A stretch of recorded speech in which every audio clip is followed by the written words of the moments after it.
We're looking at the first generation in American history to have a shorter lifespan than their parents. On this episode of Designing Healthy Communities, I'm going to examine the connection between our current obesity-triggered type 2 diabetes epidemic and suburban sprawl.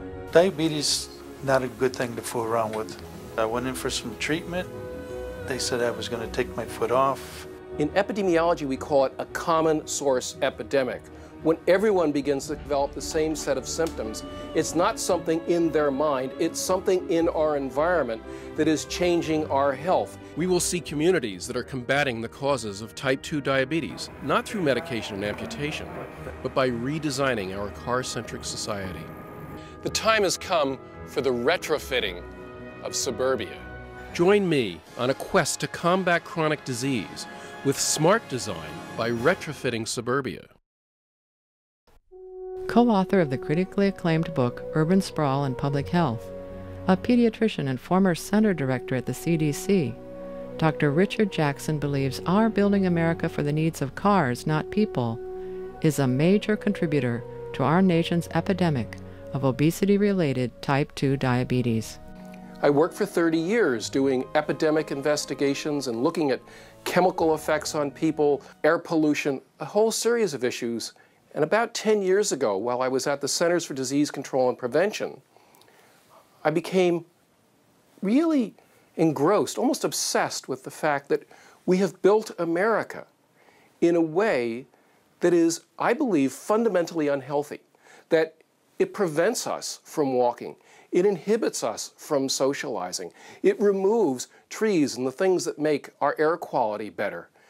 And we could not have designed an environment that is more difficult for people's well-being at this point, particularly as we look at epidemics of obesity, diabetes.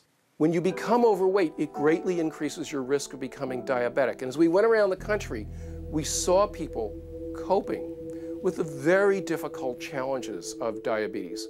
We saw a man that was going to lose his foot because of the disease diabetes.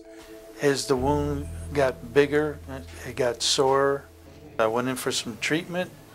They said I was going to take my foot off. Well, it shocked me, and after the doctor told me and walked away, I got a little emotional. I cried a little bit. I'm thinking about doing that right now. Don't want to get to the point where someone's saying we're going to have to cut your foot off. We'll come back to Ray, but first let's put his potential tragedy, and that of millions of Americans like him, in perspective. Diabetes alone, which has doubled in the last 15 years, is costing 2% of the entire gross domestic product of the United States. Think about all the money we spend in the United States, having 2% of it just for diabetes, and it was 1%, now it's 2% because we've doubled it. This is a crushing economic impact. And if we really begin to think about the costs of these, the interventions we put in place, whether it's healthy food or more exercise or more education, it's cheap by comparison to what? Treating a diabetic with gangrene of the feet. Like many Americans, Ray spends much of his life behind the wheel of an automobile with little opportunity to walk or exercise. No time to cook, it's easier and cheaper to get most of his meals through the drive-through window. I live by myself, so I don't take care of myself as well as I should. I eat out a lot, or I eat fast foods. We need to make fruits and vegetables and things that are healthy for us as cheap as we make junk food right now, because junk food is a real bargain. You get a lot of calories for not very much money, but it's a long-term disaster for people's health. One of the epidemics we're looking at is the epidemic of obesity. And if you're obese, it greatly increases your risk of becoming diabetic. We have added 25 pounds to the body of virtually every single American adult.